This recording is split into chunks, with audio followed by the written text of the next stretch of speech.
Olá, professora Sabrina Campos Garopaba, e hoje nós vamos falar a respeito da cinética química. O que é a cinética química, ok? Vamos primeiro observar essa palavrinha aqui chamada cinética. Olhando a etimologia da palavra, ou seja, a origem da palavra, a gente vai observar que essa palavra, ela vem da palavra grega chamada kinetikos, que significa movimento, ok? Então, esse movimento ele está relacionado à velocidade das reações químicas, certo? Então, o objetivo da cinética química é estudar a velocidade das reações químicas. Podemos observar nas imagens aqui embaixo, eu tenho uma fogueira, ou seja, eu tenho uma reação de combustão, e aqui ao lado eu tenho uma placa de ferro, né? Ela está enferrujada. Essa aqui é uma reação de combustão, é uma reação rápida e essa é uma reação lenta. São duas reações químicas diferentes e que têm diferentes velocidades, ok? Então, a velocidade das reações químicas é tema do estudo da cinética química, certo? Bom, velocidade média. Então, normalmente, a gente faz a análise da velocidade das reações através da velocidade média. Então, eu vou considerar essa experiência. Vamos imaginar que eu tenho aqui dentro deste Erlenmeyer, ok? Uma solução não, um composto, amônia gasosa, ok? Está aqui representada a NH3, a fórmula molecular da amônia. Ela foi colocada e inserida dentro deste frasco nesta concentração, 8 mols por litro. Lembrando que essa unidade, ela representa uma unidade de concentração e que 8 mol por litro é a mesma coisa que 8 molar, ok? Essa aqui é a reação de decomposição da amônia em gás nitrogênio e gás hidrogênio. Então perceba que essa reação ela acontece nesse estado aqui, a gente tem a amônia sendo um composto instável e que ao longo do tempo, como a gente pode observar nesse quadro aqui embaixo, eu tenho a concentração da amônia, certo? E ao longo do tempo, ela vai se decompondo. Então perceba que aqui, certo, no tempo zero, eu tenho 8 mols por litro e vai diminuindo ao longo do tempo a concentração da amônia, até que chega, ela cai de 8 para 1, certo? Após quanto tempo? Esse tempo aqui em horas, após 3 horas, certo? Se eu for fazer um gráfico da concentração de amônia, eu parto aqui do 8, certo? Eu parto aqui do 8 e vou parar lá no 1. Então, ao longo do tempo, eu tenho uma queda do meu reagente, certo? Ok.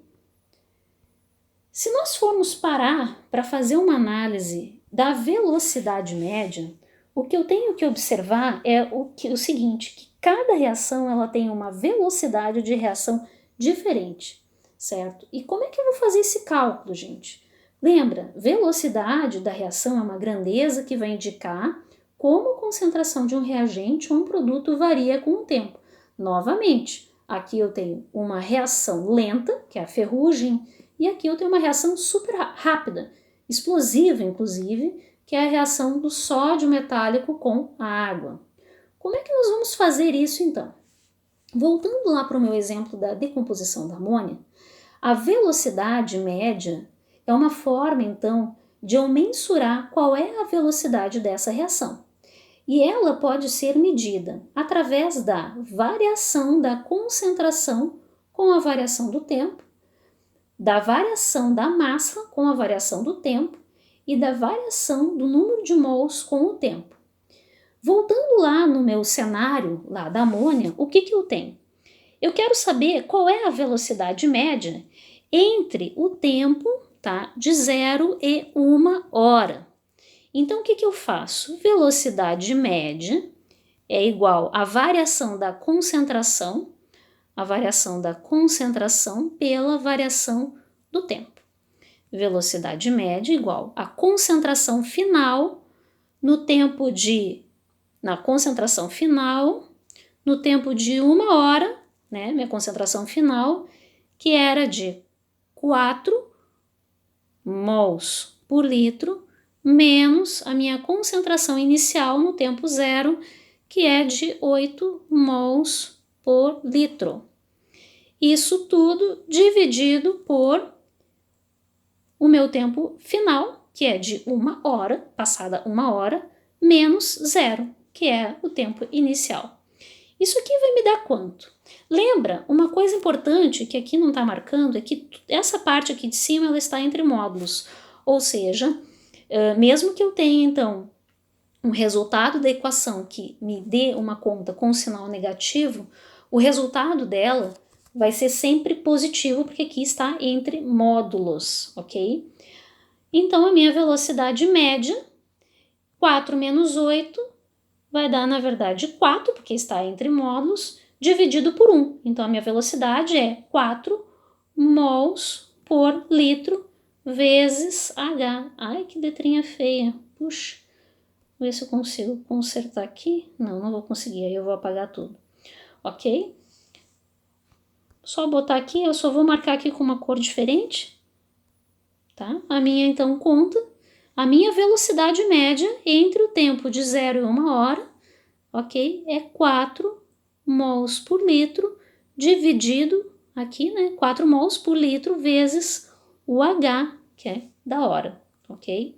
Se alguém tiver dúvida nessa continha, me manda uma mensagem, me manda um e-mail, que eu faço um outro vídeo explicando só a respeito desta conta, certo? Através dessas contas, a gente consegue ter uma noção da velocidade média, certo? Bom, aí a gente tem uma outra pergunta. Qual será o efeito da velocidade? Será que essa velocidade ela depende da concentração? Essa aqui é uma cena clássica para quem faz churrasco. Às vezes a pessoa abana o carvão para que o fogo, a brasa, ela se intensifique. Por que será que isso acontece? Será que a velocidade, então, ela depende da concentração do meu reagente?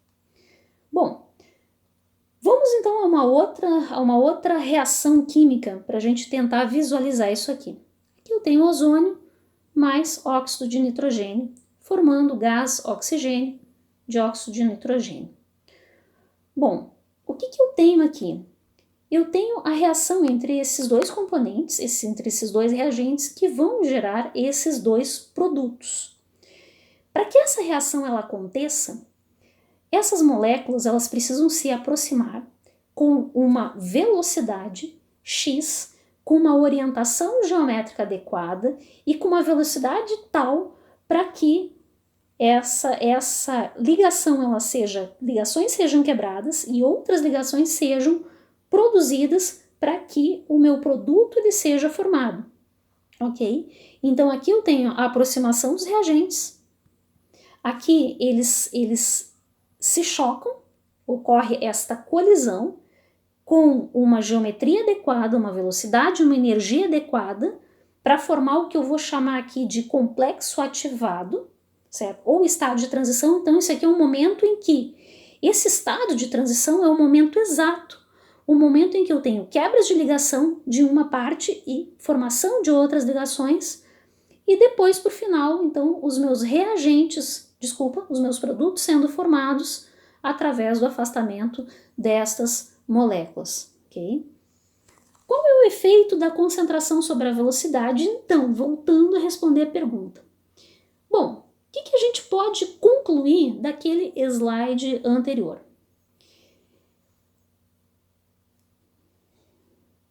Quanto maior for a concentração dos reagentes, maior será a velocidade de uma reação química. Por exemplo, o oxigênio do ar é um dos responsáveis pela deteriorização do suco de laranja. Nós sabemos disso, porque a vitamina C ela é perdida em contato com o ar. A gente sabe que, por exemplo, o líquido, o suco, ele está preservado ali dentro da laranja quando ela está fechadinha. A partir do momento em que a gente abre a laranja e a vitamina C começa a entrar em contato com o oxigênio, começa a haver então uma reação de oxidação e a gente começa a ter perda então desta vitamina C, ok? Então perceba que esse daqui é um bom exemplo para ilustrar que, de fato, a concentração do meu reagente ela vai influenciar na velocidade da minha reação, certo? Perceba que a vitamina C, bonitinha ali, preservadinha dentro da laranja, ela se conserva mais do que aberta, ali no caso, a forma de suco. Tá? Bom, considere 1 mol de ozônio e 1 mol de óxido de nitrogênio colocados em um mesmo recipiente para sofrer a reação. Essa aqui é a mesma reação lá da figurinha que a gente viu no slide anterior. Olha que interessante, cálculos revelam que a 25 graus Celsius e 1 atm, cada molécula colide cerca de 10 nanove vezes.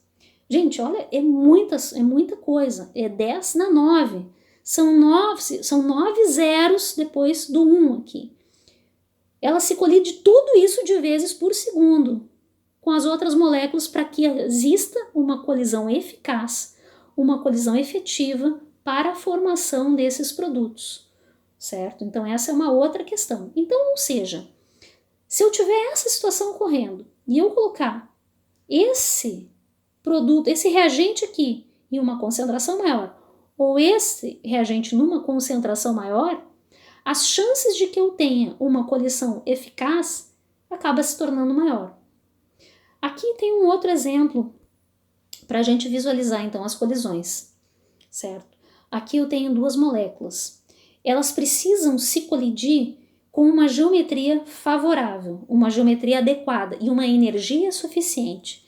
Então, nessa situação aqui, o que eu tenho? Eu tenho uma colisão não efetiva e a reação ela não acontece. Então, as moléculas se batem e voltam do mesmo jeito, ok?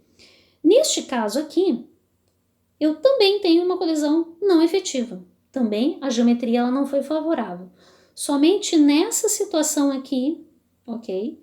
Apenas nessa situação é que eu tenho as moléculas se colidindo com geometria e energia favorável para a formação dos reagentes, certo? Então é isso que a gente chama de colisão efetiva. E é por isso que, no caso, a concentração, a mudança, o aumento da concentração de um ou de outro reagente numa reação química faz com que exista, então, o aumento da velocidade das reações, ok? Pessoal, estou à disposição para tirar dúvidas, me preparando aí para a produção do segundo vídeo da cinética, parte 2. Um grande abraço.